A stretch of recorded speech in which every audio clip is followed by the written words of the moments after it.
Man, I thought things would be different.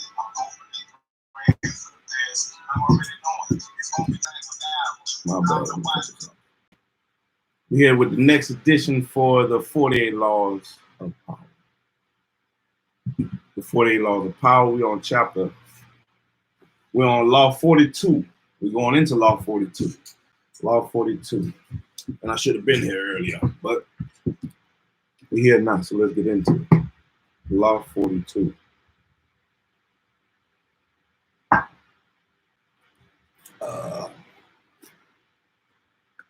I'm sure I got everything right quick. Book Law 42. Strike the shepherd, and the sheep will scatter. Strike the shepherd, and the sheep will scatter. Yeah. Judgment. Judgment. Trouble can often be traced to a single strong individual, the stirrer, the arrogant underling, the poisoner of goodwill. If you allow such people room to operate, others will succumb to their influence. Do not wait for the troubles they cause to multiply. Do not try to negotiate with them. They are irredeemable. Neutralize their influence by isolating and or banishing them. Strike at the source of the trouble, and the sheep will scatter.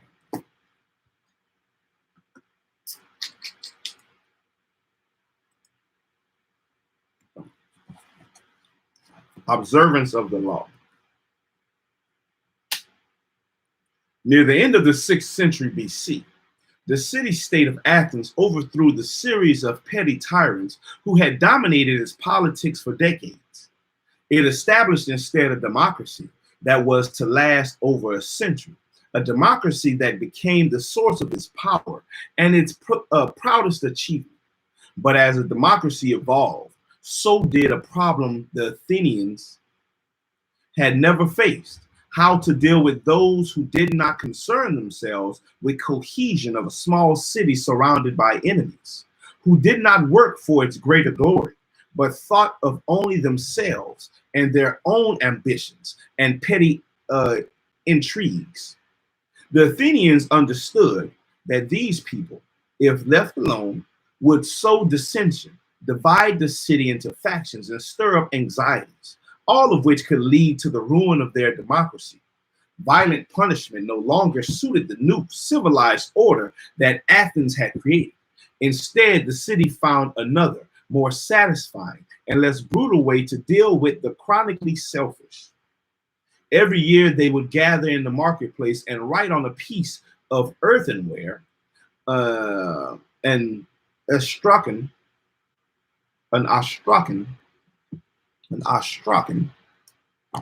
shalom, Daniel, shalom. Astrakhan.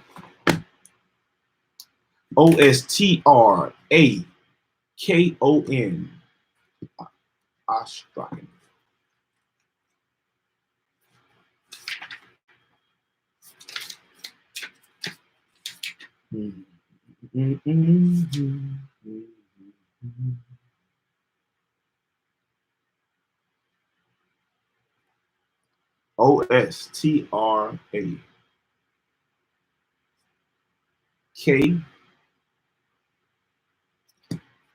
It's not even.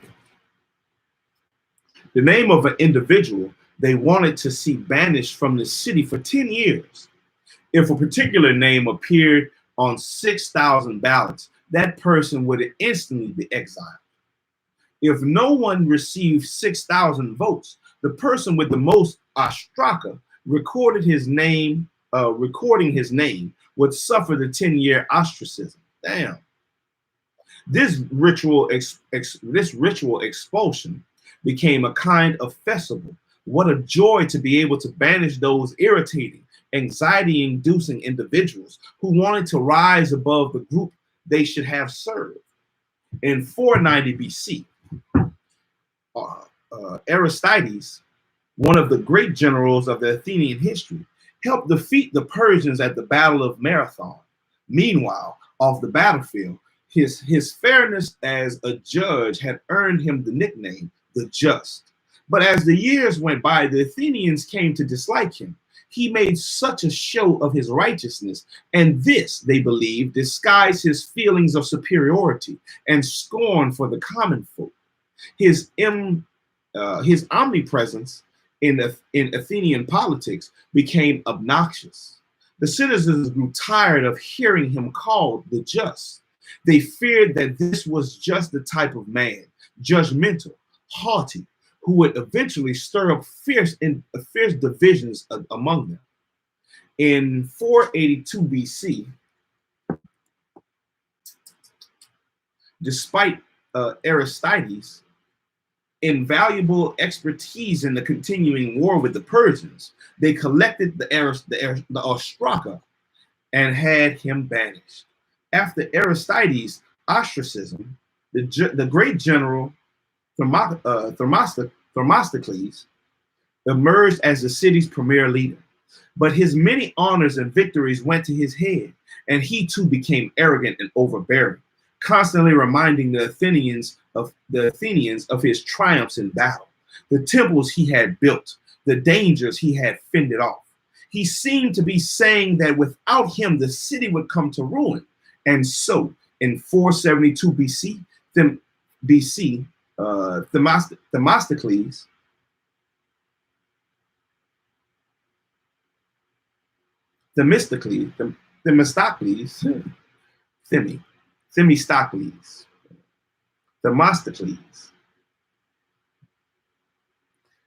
his name was filled in on the Straka, and the city was rid of his poisonous presence. The greatest political figure in the 5th century Athens was undoubtedly Pericles. Although several times threatened with ostracism, he avoided that fate by maintaining close ties with the people. Perhaps he had learned the lesson as a child from his favorite tutor, the incomparable Damon, who excelled above all other Athenians in his intelligence, his musical skill, and his heretical abilities. It was Damon who had trained Pericles in the art of ruling, but he too suffered ostracism, for his superior airs and his insulting manner toward the commoners stirred up too much resentment. Toward the end of the century, there lived a man named Hyperbolus. Most writers of the time described him as the city's most worthless citizen. Damn. He did not care what anyone thought of him, and slandered whomever he disliked. He amused some, but irritating many more. In 417 BC, Hyperbolus saw an opportunity to stir up anger again. The two leading politicians of the time, Alcibiades and Nicias, he hoped that one of the two would be ostracized and that he would rise in the man's place.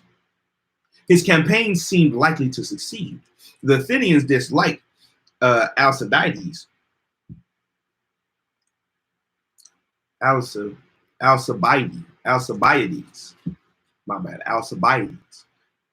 The Athenians disliked Alcibiades' flamboyant and carefree lifestyle, and were wary of Nicias, of Nicias's wealth and aloofness.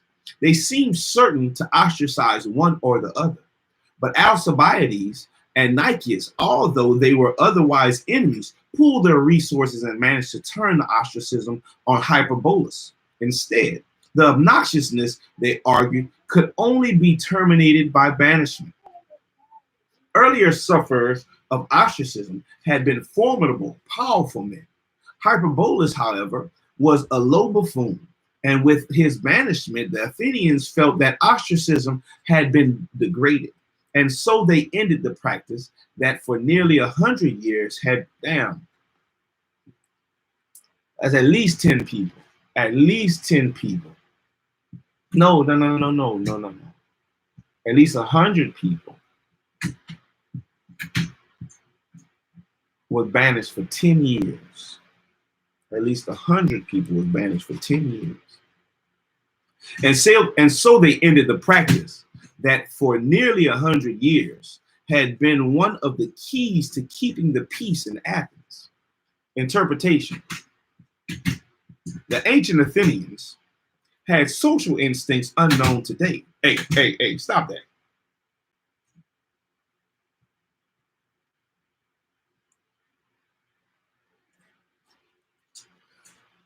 The ancient Athenians had social instincts unknown today. The passage of centuries had blunted them. Citizens in the true sense of the word, the Athenians sensed the dangers posed by overweening ambition to try people who within any group. Trouble can most often be traced to a single source, presence, or by their complaining nature. Once you spot them, do not try to reform them or appease them. That will only make things worse. Do not attack them, whether directly or indirectly, for they are poisonous in nature and will work underground to destroy you. Do as the Athenians did. Banish them before it is too late. Separate them from the group before they become the eye of the whirlpool.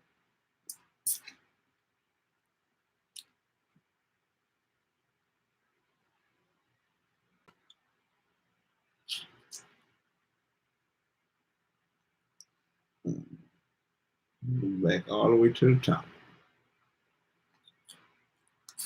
Within any group,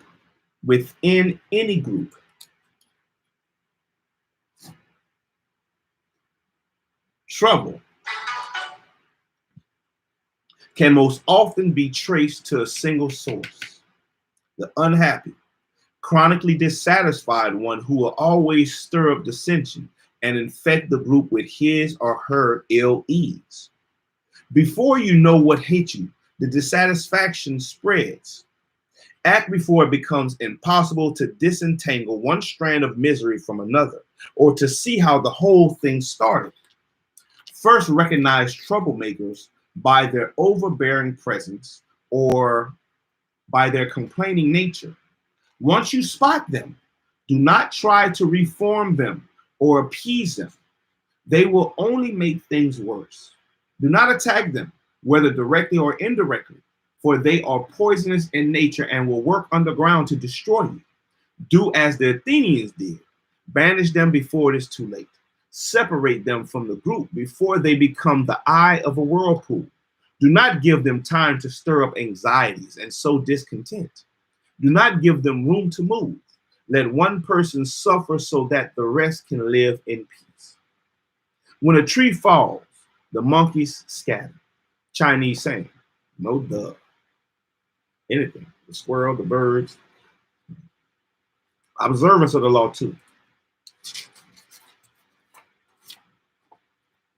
In 1296, the cardinals of the Catholic Church met in Rome to select a new pope. They chose Cardinal Gaetano, for he was incomparably shrewd. Such a man would make the Vatican a great power. Taking the name of Boniface VIII,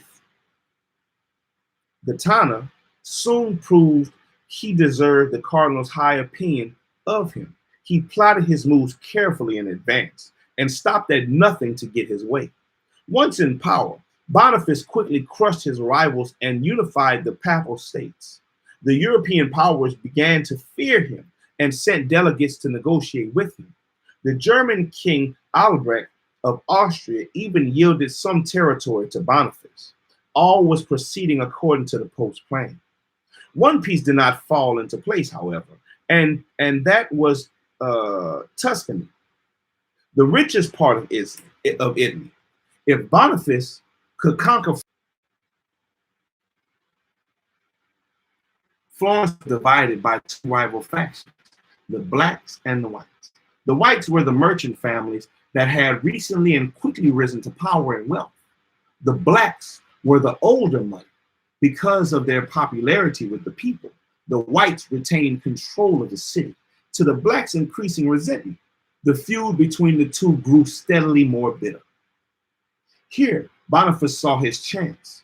He would plot to help the blacks take over the city, and Florence would be in his pocket. And as he studied the situation, he began to focus on one man, Dante Alighieri, Alighieri, the celebrated writer, poet, and ardent supporter of the whites. Dante had always been interested in politics. He believed passionately in the republic.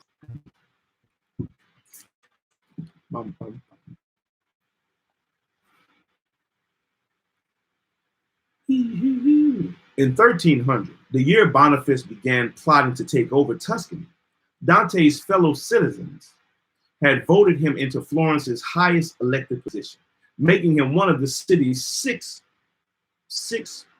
priors.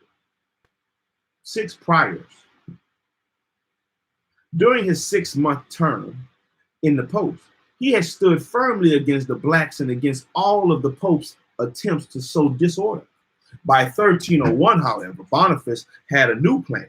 He called in Charles de Valius, powerful brother of the King of France, to help bring order to Tuscany. As Charles marched through northern Italy and Florence seethed with anxiety and fear, Dante quickly emerged as the man who could rally the people, arguing vehemently against appeasement and working desperately to arm the citizens and to organize resistance against the Pope and his puppet French prince. By hook and by crook, Boniface had to neutralize Dante. And other, he held out the olive branch, the possibility of negotiations, hoping Dante would take the bait. And indeed, the Florentines decided to send a delegation to Rome and try to negotiate a peace. To head the mission, predictably, they chose Dante. Some warned the poet that the wily Pope was setting up traps to lure him away, but Dante went to Rome anyway, arriving as the French army stood before the gates of Florence. He felt sure that his eloquence and reason would win the Pope over and save the city. Yet, when the Pope met the poet and the Florentine delegates, he instantly intimidated them, as he did so many. Fall on your knees before me, he bellowed at their first meeting. Submit to me. I tell you that in all truth. I have nothing in my heart but to promote your peace. Succumbing to his powerful presence, the Florentines listened as the Pope promised to look after their interests. He then advised them to return home, leaving one of their members behind to continue the talks. Boniface signaled that the man to stay was to be Dante.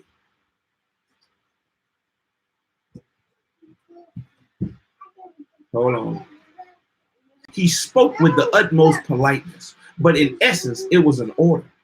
And so Dante remained in Rome. And while he and the Pope continued their dialogue, Florence fell apart. With no one to rally the whites and with Charles de Valier using the Pope's money to bribe and sow dissension, the whites disintegrated, some arguing for negotiations, others switching sides.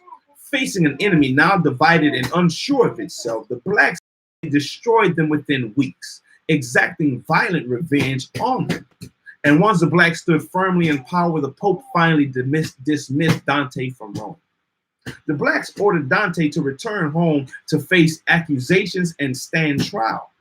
When the poet refused, the blacks condemned him to be burned to death if he ever set foot in Florence again. And so Dante began a miserable life of exile, wandering through Italy, disgraced in the city that he loved, never to return to Florence even after his death. Interpretation. Boniface knew that, stop that. Boniface knew that he only had a pretext to lure Dante away.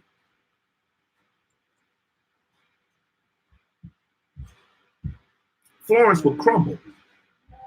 He played the oldest card in the book, threatening the one hand while holding out the olive branch with the other. And Dante fell for it. Once the poet was in Rome, The Pope kept him for as long as it took, for Boniface understood one of the principal precepts in the game of power. One resolute person, one disobedient spirit, can turn a flock of sheep into a den of lions. So want some? Yeah, some apple juice.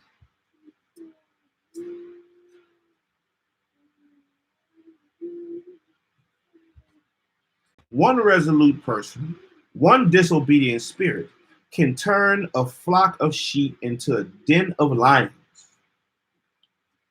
So he isolated the troublemaker without the backbone of the city to keep them together. Excuse me, so he isolated he isolated the troublemaker.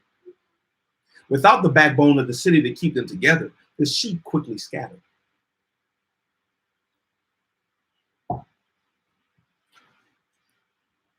Learn the lesson. Do not waste your time lashing out in all directions at what seems to be a many-headed enemy. Find the one head that matters, the person with willpower or smarts, or most important of all, charisma. Whatever it costs you, lure this person away. For once he is absent, his powers will lose their effect. His isolation can be physical, banishment or absence from the court, political, narrowing his base of support, or psychological, alienating him from the group through slander and insinuation. Cancer begins with the single cell. Excess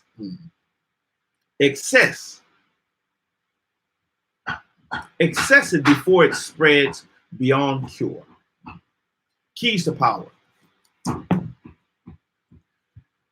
In the past, an entire nation would be ruled by a king and his handful of ministers. Only the elite had any power to play with.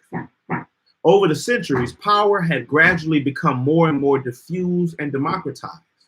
This has created, however, a common misperception that groups know. Hey, deep man. Stop, stop hitting on that stuff. Thank you. Only the elite had any power to play with. Over the centuries, power had gradually become more and more diffuse and democratized. This has created, however, a common misperception that groups no longer have centers of power, that power is spread out and scattered among many people. Actually, however, power has changed in its numbers, but not in its essence. There may be fewer mighty tyrants commanding the power of life and death over millions, but there remain thousands of petty tyrants ruling smaller realms and enforcing their will through indirect power games. People operate around a single strong the planets orbiting the sun. To labor under the illusion that this kind of power center no longer exists is to make endless mistakes, waste energy and time, and never hit the target. Powerful people waste time. Powerful people never waste time.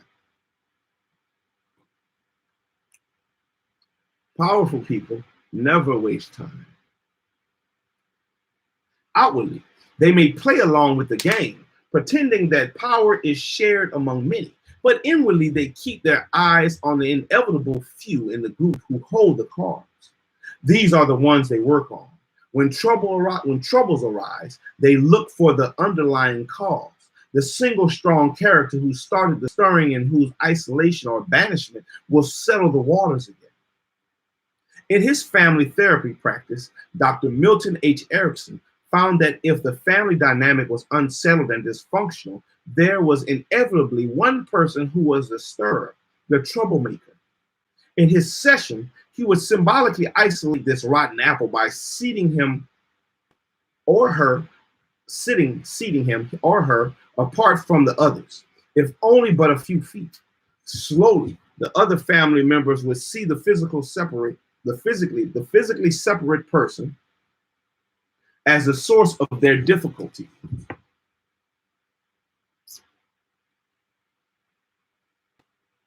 Once you recognize who the stirrer is, pointing it out to other people will accomplish a great deal. Understanding who controls the group dynamic is a critical realization.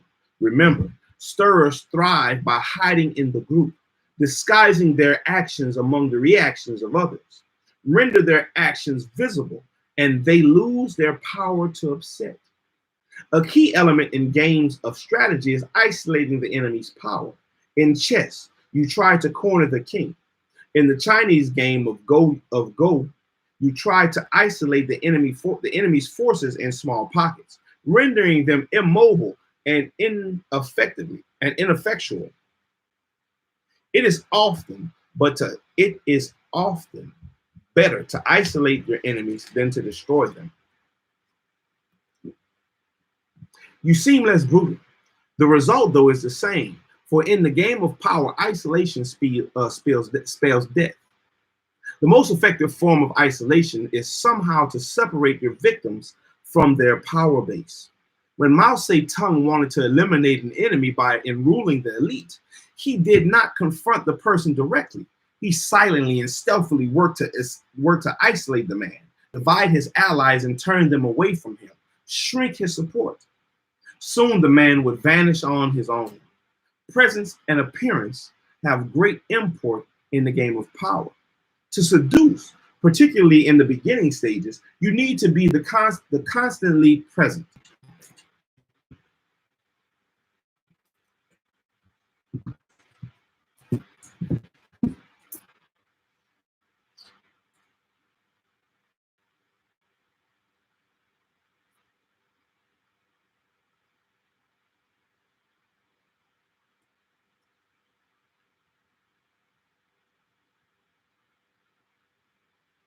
Queen Elizabeth's prime minister, Robert Cecil, or Cecil, had two main rivals.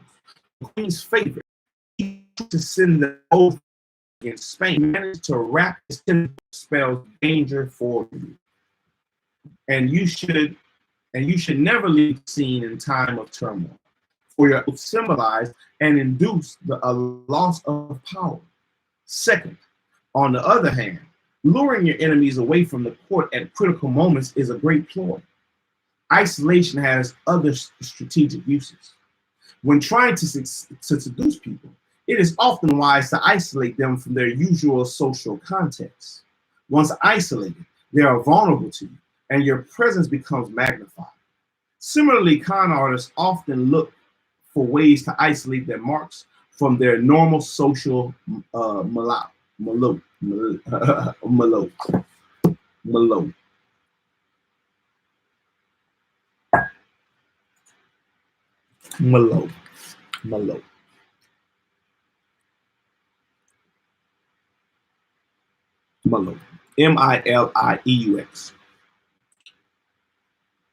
I'm saying Mileux.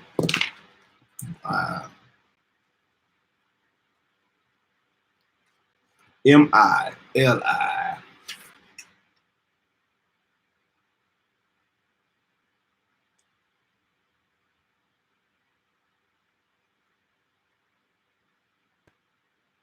Mileux, I guess. Environment. Social environment. Or social milieu. Steering them into the new environments in which they are no longer comfortable. Here they feel weak and succumb to deception more easily. Isolation then can prove a powerful way of bringing people under your spell to seduce or swindle them. You will often find powerful people who have alienated themselves from the group. Perhaps their power has gone to their heads and they consider themselves superior. Perhaps they lost the knack of communicating with ordinary folk. Remember, this makes them vulnerable. Powerful though they be, people like this can be turned to use. The monk Rasputin gained his power over Tsar Nicholas and Tsarina Alexander of Russia through their tremendous isolation from the people. Alexander, in particular, was a foreigner and especially alienated from everyday Russians. Rasputin used his peasant origins to insinuate himself into her good graces, for she desperately wanted to communicate with her subjects. Once in the court's inner circle, Rasputin made himself indispensable, and obtained great power. Heading straight for the center, he aimed for the one figure in Russia who commanded power. The Tsarina. The Tsarina dominated her husband. Ooh.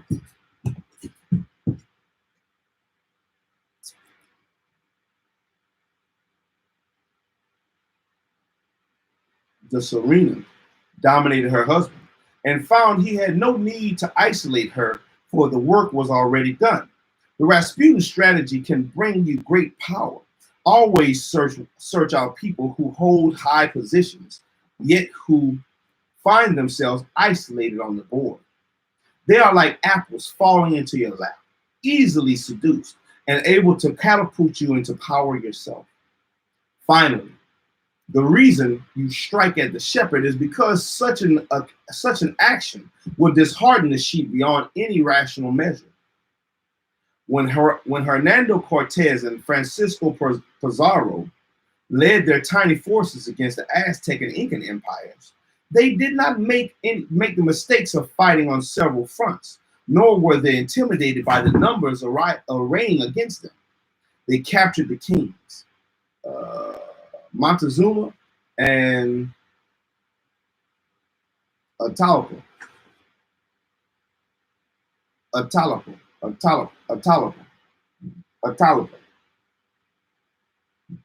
Vast empires fell into their hands. With the leaders gone, the center of gravity is gone. There is nothing to revolve around, and everything falls apart. Aim at the leaders, bring them down, and look for the endless opportunities in the confusion that will ensue. Image: a flock of fatted sheep. Do not waste precious time trying to steal a sheep or two. Do not risk life or limb by setting upon the dogs that guard the flock. Aim at the shepherd. Lure them away, and the dogs will follow.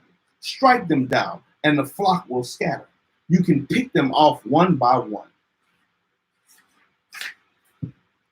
Authority. If you draw a bow, draw the strongest. If you use an arrow, use the longest. To shoot a rider, first shoot his horse. To catch a gang of bandits, first capture the leader. Just as a country has its border, so the killing of men has its limits. If the enemy's attack can be stopped with a blow to the head, why have any more dead and wounded than necessary? Chinese poet Tu Fu Tang. Tu Fu of the Tang dynasty, in the 8th century. Reversal. Ooh-wee. Reversal.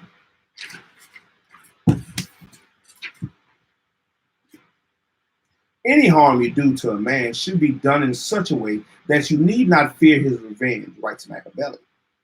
If you act to isolate your enemy, make sure he lacks the means to repay the favor.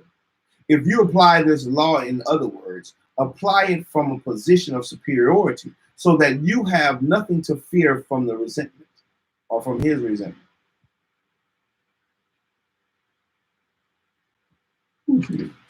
Andrew Johnson, Abraham Lincoln's successor as United States president, saw Ulysses S. Grant as a troublesome member of his government. So he isolated Grant as a prelude to forcing him out. This only enraged the great general, however, who responded by forming a support base in the Republican Party and going on to become the next president. It would have been far wiser to keep a man like Grant in a fold where he could do less harm, than to make him revengeful. And so you may often find it better to keep people on your side, where you can watch them, than to risk creating an angry enemy. Keep them close. You can secretly whittle away at the support base, so that when the time comes to cut them loose, they will fall fast and hard without knowing what hit them. Whew. Right on time, because I'm starting to get sleepy. That rain about to come in. It's been raining about every day down here in Louisiana since the hurricane. It's been raining about every day. All right. That was law 42. Strike the shepherd and the sheep will scatter. Judgment. Trouble can often be traced to a single strong individual, the stirrers, the arrogant and underling, the poisoner of goodwill. If you allow such people room to operate, though others will succumb to their influence. Do not wait for the troubles they cause to multiply. Do not try to negotiate with them. They are irredeemable. Neutralize their influence by isolating or banishing them. Strike on the source of the trouble, and the sheep will scatter. I'll come back tonight with law 4, that was law 42. Woo. I'll come back tonight with law 43, Lord willing. Lord willing, Lord spend life. I'll come back tonight with law 43. Work on the hearts and the minds of others. Judgment. Coercion creates a reaction that will eventually work against you. You must seduce others into wanting to move in your direction. A person you have seduced becomes your loyal pawn. And the way to seduce others is to operate on their individual psychologies and weaknesses. Soften up the resistant by working on their emotions, playing on what they hold dear and what they fear. Ignore the hearts and minds of others, and they will grow to hate you. That's law 43. We'll come back to later on the day, tonight sometime. With law 43. As the 48 Laws of Power by Robert Greene, a Joyce Elford's book. We 43 laws in of the 48 laws. Man, we only got 5 laws to go. 5 with 43. 5 laws to go, man. We almost there. I say 2 more days. 2 more days. Ooh, that's why I'm doing 2 a day. I'm trying to finish. So yeah, that's what it is, man. We'll get back later. Shallow out, man. Thank y'all for sticking with me. And I see you, Daniel. No, we didn't get flooded out. But thank y'all for sticking with me, man. And I'll get back with y'all later. YouTube. Daniel, no, we didn't get flooded out. At least not down here, we didn't.